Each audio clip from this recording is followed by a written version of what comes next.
एक बार एक सीधा साधा किसान था।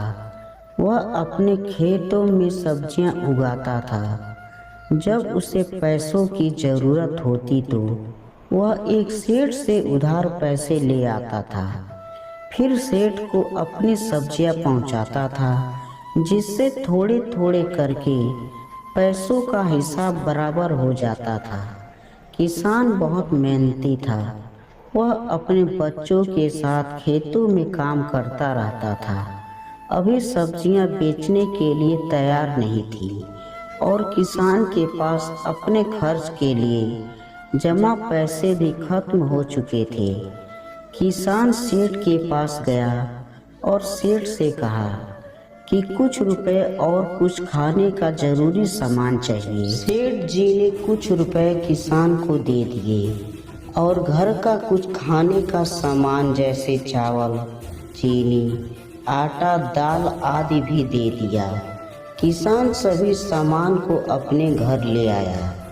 कुछ दिनों बाद किसान की सब्जियां बेचने लायक हो गईं और किसान को सबसे पहले सेठ से लाए पैसे और सामान के बदले में सेठ को सब्जियां देनी थी।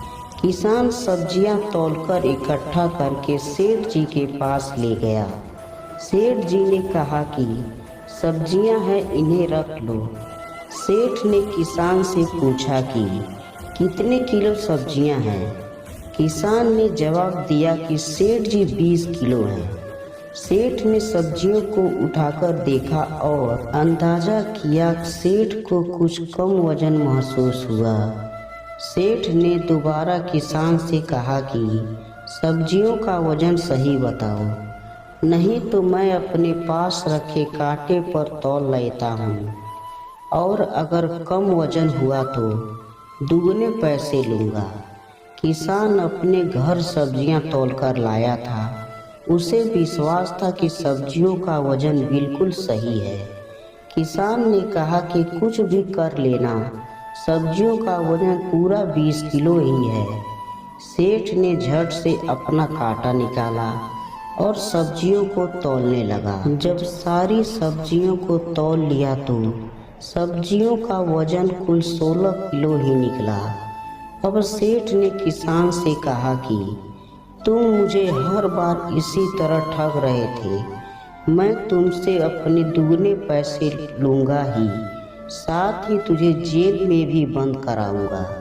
किसान बेचारा कुछ नहीं बोला और सहमा सा अपने घर आ गया। अगले दिन किसान को पुलिस पकड़कर कोर्ट में ले गई, जहां सेठ ने कहा कि मुझे अपने पैसे दुगने चाहिए। साथ ही मैं इस किसान से 5 साल से सब्जियां खरीद रहा हूँ, जिसका मुझे अलग से हर्जाना चाहिए। किसान परेशान था कि इतने पैसे कहाँ से चुकाएगा।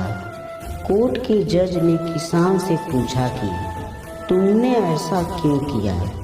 तो किसान ने जवाब दिया कि जज साहब, मेरे पास कोई वजन तौलने का बाट नहीं है। मैं सेठ जी की दुकान से 5-5 किलो सामान लेकर गया था। बस मैंने तो सेठ जी के दिए सामान से अपनी सब्जियां तौलकर लाया था। इसमें मेरी कोई बेईमानी नहीं है। इतना सुनकर जज समझ जाता है कि सेठ बेईमान है, जो रोज न जाने कितनों को ठगता है और सेठ पर जुर्माना भी जेल हो जाती है। शिक्षा, इस कहानी से सीख मिलता है कि दूसरों की कमियां या गलती निकालने से पहले अपने अंदर के दोष को ठीक करना चाहिए।